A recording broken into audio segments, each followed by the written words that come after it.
Sampai Pak, mungkin ada tanggapannya Pak. Itu Slamet Riyadi waktu pimpin perjuangan umur 22 tahun bisa berhadapan dengan Jepang. Kalau untuk Usia itu bukan usia, jiwanya yang penting. untuk sidangnya gimana Pak, gugatannya Pak?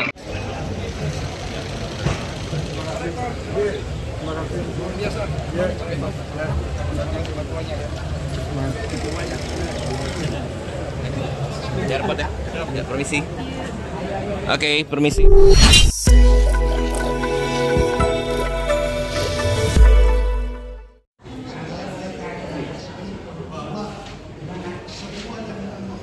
Izin Pak ini. Loh, betul ini. Ya, akan saya sampaikan. Saya tahu kabupaten ini dulu government, kemudian kenal Kominfo dulu ya.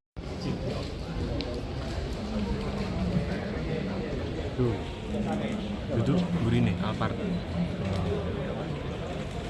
Protokol.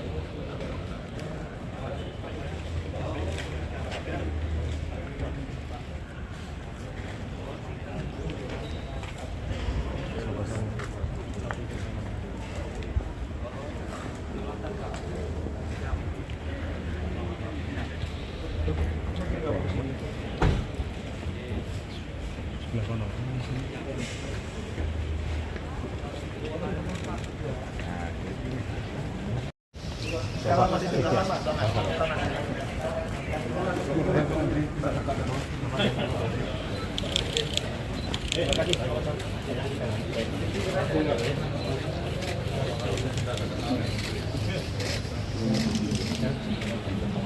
Dikasih lewat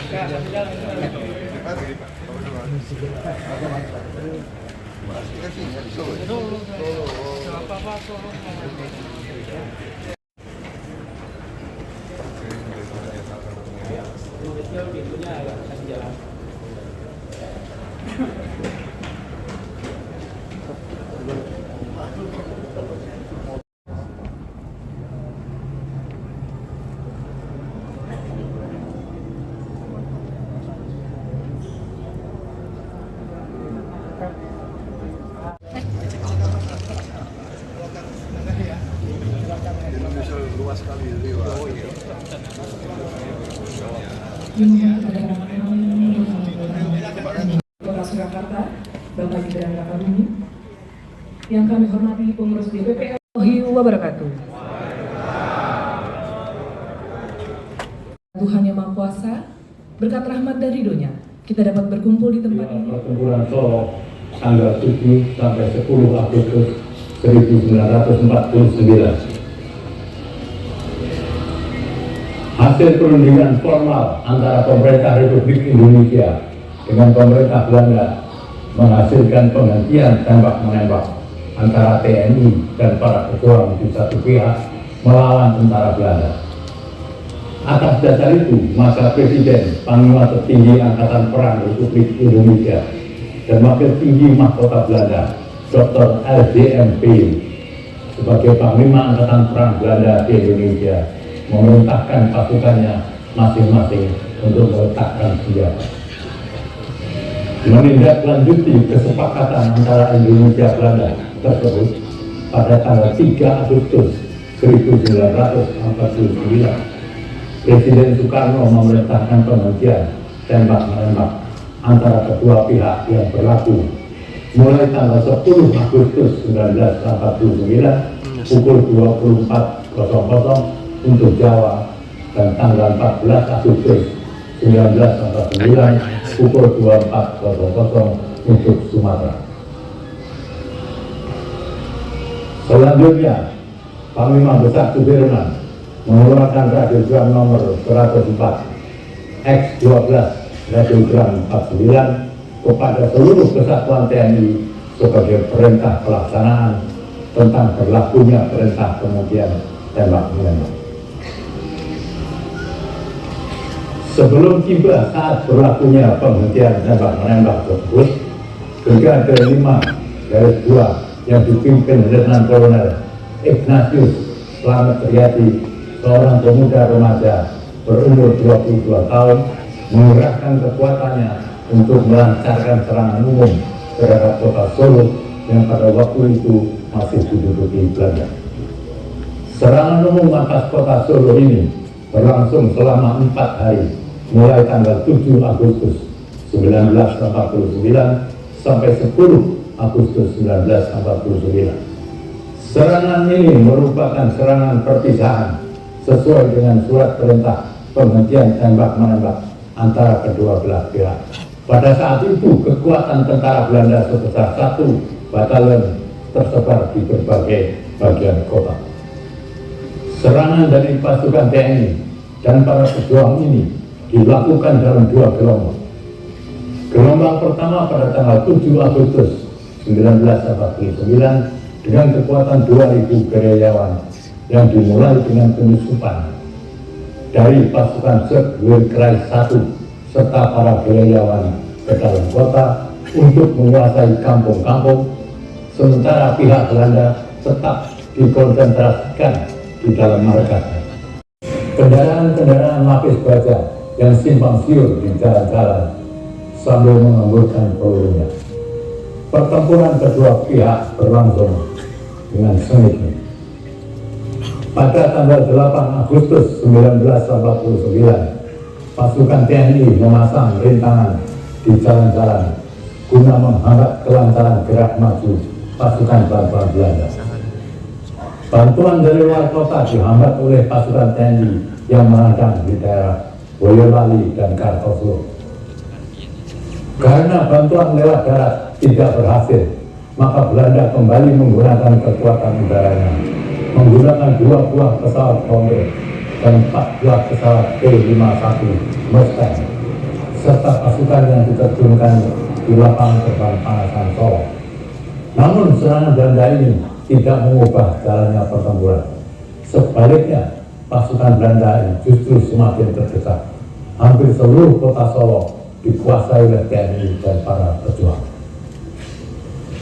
Pada tanggal 9 Agustus 1949, pasukan Belanda semakin terdesak dan membuatnya semakin membabi buta sehingga banyak rakyat menjadi korban. Tanggal 10 Agustus 1949, para pejuang melakukan serangan besar-besaran yang berhasil menguasai hampir seluruh kota Solo dan membuat Belanda merasa syok atas serangan ini. Saya sekarang ingin menyampaikan beberapa hal. Saudara-saudara sekalian, tadi terima kasih saya ingin ucapkan kepada pengurus LVRI yang telah menyelenggarakan acara yang sederhana ini, tapi hikmat. Saya juga terkesan dengan penayangan video tadi dari Bapak Sukoco almarhum, sempat Letnan Jenderal, Mayor Jenderal TNI Pak Sukoco. Kebetulan beliau pernah menjadi komandan saya, jadi saya terkesan dan saya mengenal beliau orang yang sangat patriotik, sebagaimana sebagian besar yang saya kenal Angkatan 45. Sangat patriotik, sangat idealis, sangat profesional sebagai perwira, sebagai prajurit. Bisa saya katakan otaknya cemerlang dan prestasi beliau luar biasa, dan ini saya sampaikan karena ini adalah juga prestasi dan jasa para senior yang masih menjalankan tugas patriotiknya di jajaran LVRI. Saudara-saudara sekalian, kegiatan-kegiatan yang telah kalian laksanakan, pewarisan nilai-nilai, peringatan hal-hal seperti hari ini adalah sangat penting, karena yang terpenting dalam keberhasilan suatu bangsa untuk maju dan bangkit adalah cinta tanah air, adalah patriotisme, adalah semangat untuk berkorban demi bangsa dan rakyat. Itu kunci keberhasilan pembangunan. Dan pewarisan ini harus dilakukan terutama oleh pelaku-pelaku sejarah. Karena itu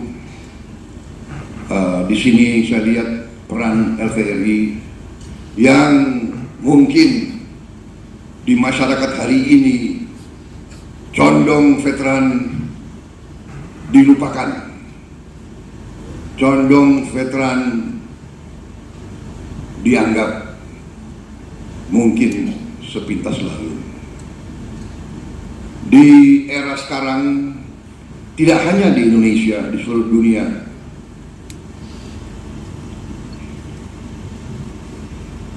terutama di negara-negara yang kita anggap maju,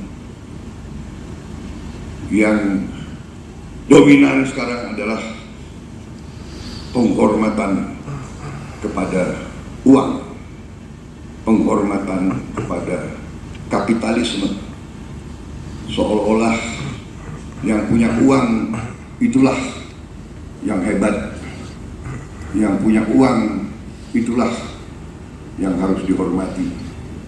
Padahal uang didapatkan dari suatu keadaan ekonomi di mana ekonomi itu dijaga, ekonomi itu dipertahankan, ekonomi itu bahkan dibangun dengan darah, keringat, dan air mata para pejuang dan para veteran. Karena itu saya hari ini ucapkan terima kasih. Hari ini bahkan sebagai Menteri Pertahanan saya mendapat pelajaran, seolah saya dapat peringatan. Tadinya saya bertanya juga, bayangkan saya seorang yang kenal Angkatan 45 dari dekat. Hampir semua pelaku-pelaku sejarah pernah bersentuhan. Saya kenal sebagai anak kecil, sebagai remaja, dan sebagai perwira remaja.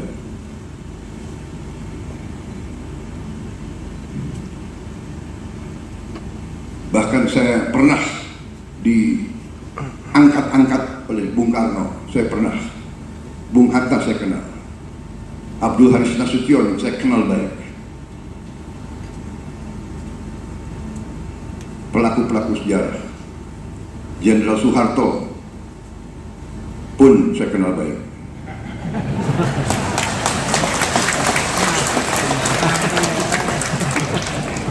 Kenapa saudara ketawa? Saudara nggak percaya? Saya sering makan siang sama Pak Harto. Hampir semua presiden Republik Indonesia saya kenal. Pak Habibie saya kenal. Gus Dur saya kenal. Ibu Megawati saya kenal. Pak SBY saya kenal. Presiden Joko Widodo apalagi. Jadi saudara-saudara, saya saja, maaf, saya minta maaf, saya tidak mengerti, saya kurang ingat pentingnya kota Solo ini dalam sejarah perjuangan bangsa. Bahwa pertempuran 4 hari 4 malam di bulan Agustus tahun 49 merupakan ofensif kita terakhir untuk buktikan bahwa merah putih berkuasa di wilayah Republik Indonesia. Mengharukan. Saya tidak tahu, mungkin semakin tambah usia kita semakin perasa. Tadi saya lihat video tadi, luar biasa. Saya minta LVRI kalau bisa saya dapat kopinya. Apalagi kalau ada video-video lain. Saudara-saudara, kenapa? Ada hal menarik. Kota Solo serangan ofensif. Dan peristiwa tadi, Panglima Belanda datang berunding dengan perwira komandan brigade dari Indonesia, perwira yang pangkat tertinggi di sekitar Solo Raya ini, komandan brigade. Kaget mereka melihat, tuh, kok komandan brigade anak kecil umur 22 tahun, komandan brigade 22 tahun, saudara-saudara. Coba ini kita ingat, ya, artinya apa? Artinya bapak-bapak kita waktu itu sangat muda, tapi punya rasa tanggung jawab yang besar, punya kepemimpinan yang besar. Bahkan Sumpah Pemuda kita Oktober 1928 yang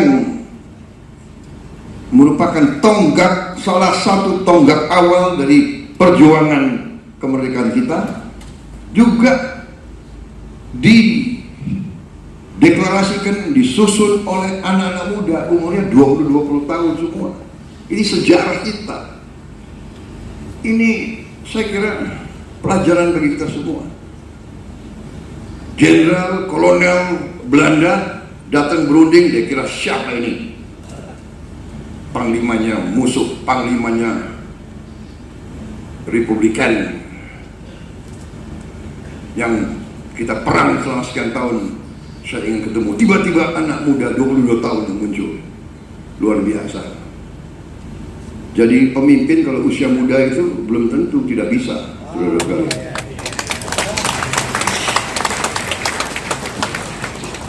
Jadi Solo ini banyak melahirkan pemimpin-pemimpin yang hebat, saudara-saudara.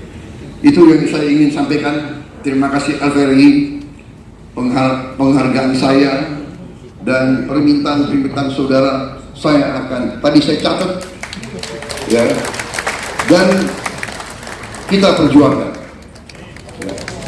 Kita perjuangkan dan kita bisa perjuangkan karena sebenarnya kondisi bangsa kita semakin baik, dan kadang-kadang kita tidak sabar dan tidak puas, tapi percayalah, pembangunan bangsa itu bukan seminggu, 2 minggu, sebulan, 2 bulan, adalah usaha konsisten, terus membangun. Kita di sini karena dirintis oleh Bung Karno. Kita di sini diteruskan oleh Pak Harto, terus oleh Pak Habibie, terus Gus Dur, terus Megawati, terus SBY, terus oleh Pak Jokowi, dan harus diteruskan selanjutnya, saudara.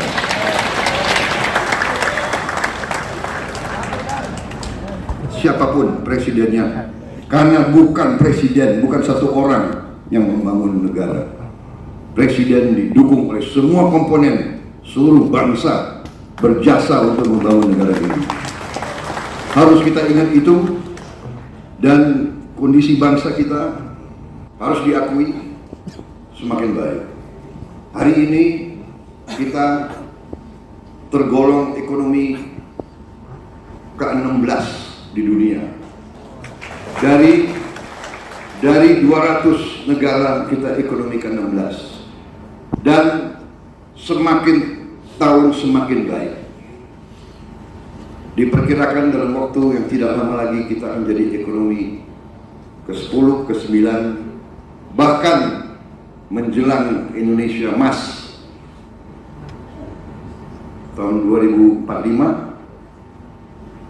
kita sangat besar kemungkinan bisa menjadi negara keempat ekonomi terbesar di dunia.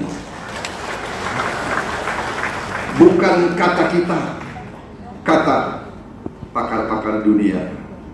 Saya juga kaget. Bisa nggak kita bayangkan kita nanti lebih kuat, lebih makmur dari Jerman, dari Jepang? Jadi saudara-saudara, inilah pengorbanan para pejuang. Karena mungkin pada saat seperti itu kita tidak tahu kita berada di mana. Apa kita bisa melihat atau tidak bisa melihat. Tapi yang jelas dalam hati kita, itulah kita cita-citakan.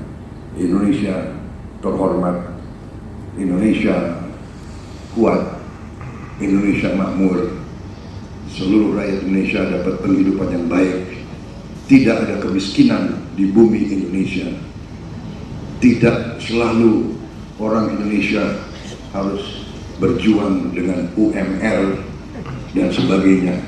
Ini perjuangan kita dan ini jelas kita menuju ke sana. Saudara-saudara sekalian, kita telah berhasil di bawah kepemimpinan Presiden Joko Widodo mengatasi suatu bencana yang luar biasa, ya, pandemi COVID-19 dahsyat, bisa dikatakan menghentikan pembangunan ekonomi di seluruh dunia selama 3 tahun. Kita termasuk negara yang paling cepat mengatasinya, dan kita diakui oleh WHO, PBB dan sebagainya. Padahal di awalnya mereka anggap kita pasti kolaps. Di awalnya hari-hari pertama keluar di televisi CNN dan sebagainya, the Indonesian health system on the verge of collapse. Ternyata kita tidak kolaps, kita malah salah satu negara yang paling cepat mengatasi. Kenapa? Karena kita bisa bersatu. Kuncinya adalah tadi, bersatu, rukun, kompak, bisa kerjasama.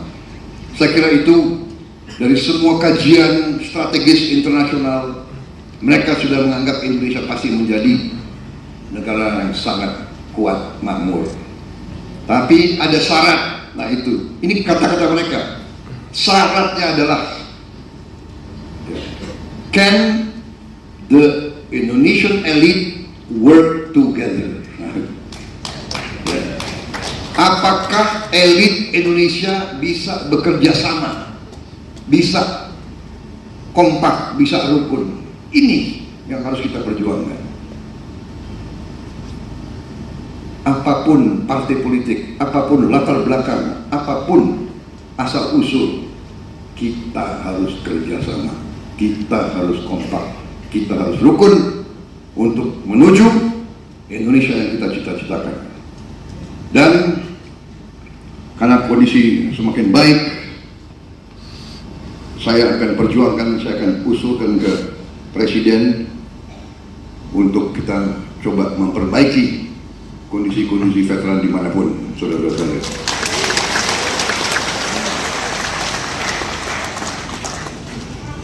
Saya kira demikian dari saya. Sampaikan salam hormat kepada Ketua Umum LVRI, penghargaan saya kepada saudara-saudara sekalian, kepada LVRI, dan nanti mungkin kita akan pikirkan langkah-langkah untuk bagaimana kita bisa menempatkan LVRI dengan posisi yang seharusnya ditempatkan, karena jasa-jasa para veteran luar biasa. Bahkan para veteran generasinya 45, generasinya Slamet Riyadi ini, begitu mereka selesai perang, mereka apa yang mereka lakukan? Yang masih muda pada berangkat sekolah semua. Sisanya mereka membangun sekolah-sekolah dimanapun. Sekarang ada Universitas Pembangunan Nasional Veteran di Surabaya, di Jogja, di Jakarta. Belum lagi begitu banyak SMA, STN yang mereka bangun, yang sekarang masih ada.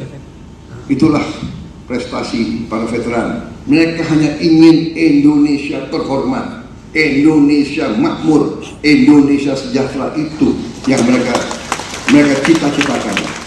Karena itulah saya hargai perjuangan saudara-saudara Dan hari ini terima kasih saudara undang saya. Tadinya saya berpikir, loh, markasnya LVRI di Jakarta, kok bikin peringatan di Solo. Terima kasih saya diundang ke Solo. Terima kasih saya diingatkan peran Solo dalam perang kemerdekaan kita. Selamat berjuang, kobarkan terus semangat merah putih, wariskan terus nilai-nilai kepada anak-anak yang akan datang, generasi yang akan ambil alih dari kita, untuk meneruskan Indonesia yang selalu patriotik, selalu berjuang untuk rakyat Indonesia hidup dengan baik dan menjadi bangsa yang terhormat, disegani oleh bangsa-bangsa lain.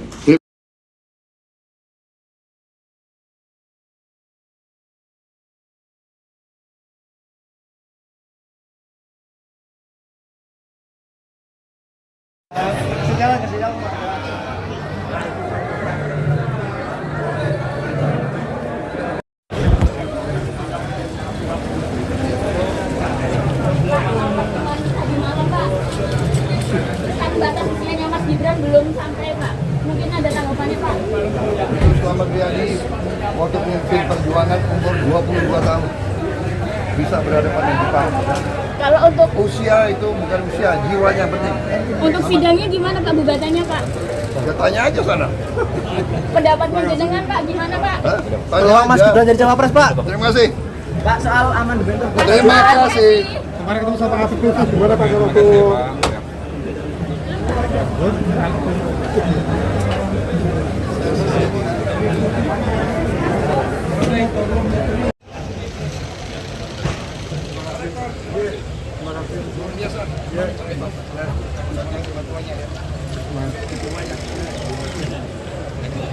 Biar pada. Ya, permisi. Oke, permisi. Ya.